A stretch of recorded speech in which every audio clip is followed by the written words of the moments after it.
Welcome back to Radio Entrepreneurs. I'm Jonathan Freedman, and our next guest is a serial entrepreneur, Joan Nguyen, co-founder and CEO of Bumo. Welcome to Radio Entrepreneurs. Hi, thanks for having me. So you've got a exciting business that you've launched. Tell us a little bit about the background. I know that this is not your first enterprise, so why don't you tell our listeners, as a several-time founder, where your background is and what your current venture is all about. Totally. So I started my first company actually a very long time ago now, 20 years ago when I was about 19. And it was called Mary Education. So it was a test prep company. I was a fresh out of high school kid who got really bad grades and didn't have a lot of mentorship. So I started a company to mentor kids, teaching them everything from graded rehabilitation, study skills, and then eventually help them with college admissions and applications. And so I did that for quite a time, some time. I started with $3,000 and scaled it to an Inc. 5,000 company by 2017. And then I had an itch to start another company. And at that time, I thought that my original company was going to be an evergreen company. I was going to have it for the rest of my life, and you'd have to carry me out on a gurney, right?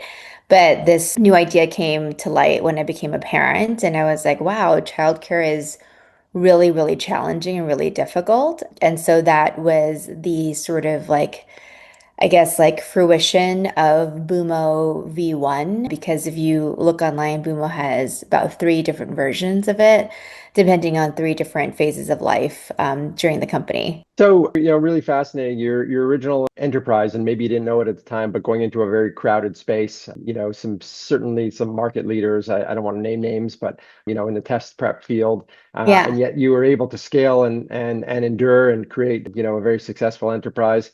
Now you're entering into, well, going back a couple of years, you're entering into a space that has a lot of competition in various forms. Has that ever deterred you as an entrepreneur to think about it, or is that more validation that the idea has merit because it's a booming space? It's a little bit of both. So I think having a lot of players in the space doesn't really deter me. It really depends on what the players are doing, right? So in the test prep space, I felt like the curriculum was really stale. So a lot of big test prep companies where they were doing things the same exact way. I was doing things a little bit differently. Same thing with the childcare space. Lots of childcare companies, a few of them are public, so big companies, but they're doing things the same exact ways. And this is an industry that is really, really stale. It hasn't really changed or evolved a lot. And so, even though there are a lot of players, I saw a lot of opportunity to change something, right? So, for me, what I think about is, what is the total addressable market, right? How many people have this problem? How many people need this solution? And in this industry, is anybody actively trying to build a solution for this problem? And so in childcare, my idea was not just simply being a purveyor of childcare, because a lot of these big daycares are purveyors of childcare.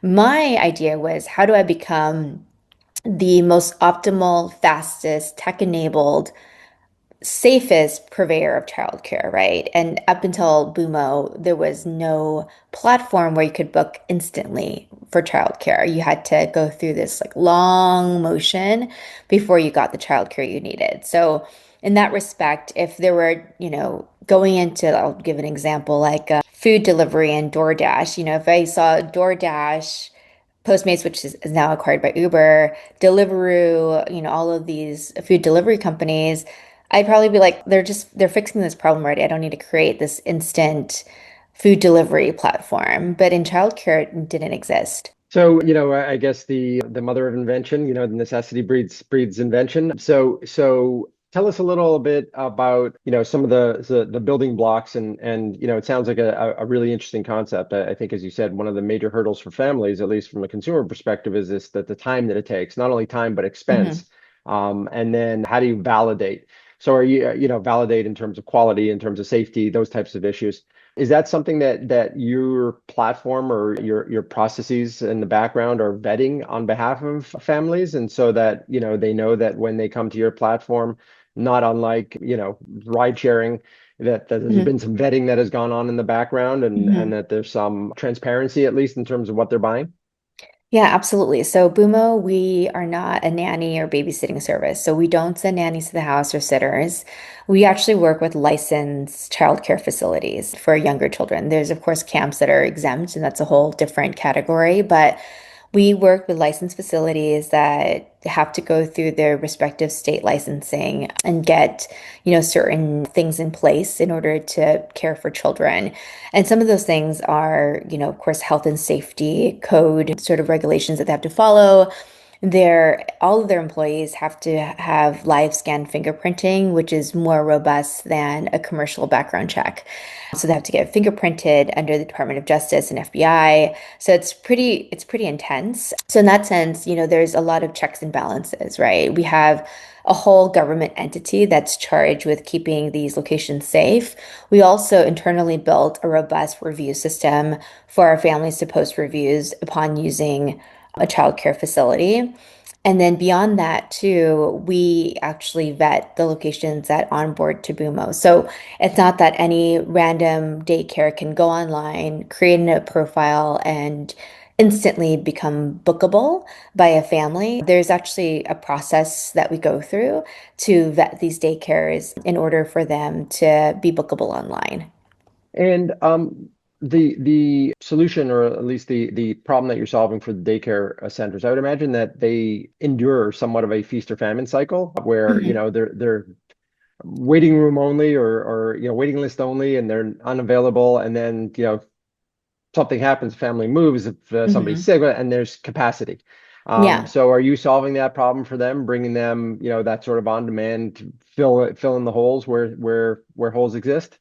Yeah, and even deeper than that. So, one thing that we bank on is absenteeism. So, even though you're fully enrolled, let's say we have a center that's fully enrolled with 50 kids, absenteeism is a guarantee. A kid is going to be sick, a kid is going to be out of town.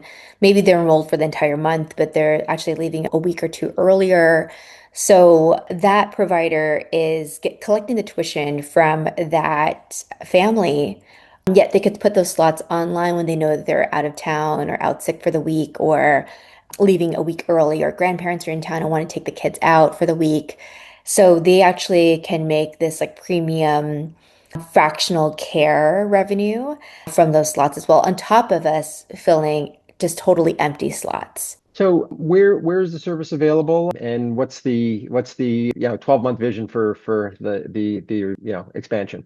Yeah, so we are available in 13 states, but concentrations are in California, specifically Southern California. We're reaching into the Bay Area, so San Francisco and the surrounding areas. Something really exciting is we just announced yesterday that we raised a $10 million seed round to expand even further. So definitely, as people are listening to this, they'll probably see us in many, many more locations as we rapidly expand. And people can go to Congratulations, by boomer.com the to way. book. Oh, It's a thank you. probably no small effort to get across the finish No, line. no, no. It's been a crazy, crazy journey, but we're excited that we're on the other side. Fantastic. If people want to learn more, if people want to engage either from, the parent side that need services, or daycare centers that want to have you facilitate introductions to parents, and bringing prospective customers your way, what's the best way for them to reach out? What's the best way for them to engage with you? Yeah, just go to boomo.com, or they can email us providers at boomo.com if they're a provider. Or a lot of parents engage with me on Instagram. So joan.bumo is my handle. So Joan dot Bumo. And they'll see a lot of updates on Bumo and then funny videos of my kids. Fantastic. Our guest has been Joan Nguyen, co-founder and CEO of Bumo. It's been a pleasure having you on Radio Entrepreneurs, learning about your enterprise, and wish you continued success and growth. Thank you so much. Appreciate it. And we'll be right back with another segment on Radio Entrepreneurs.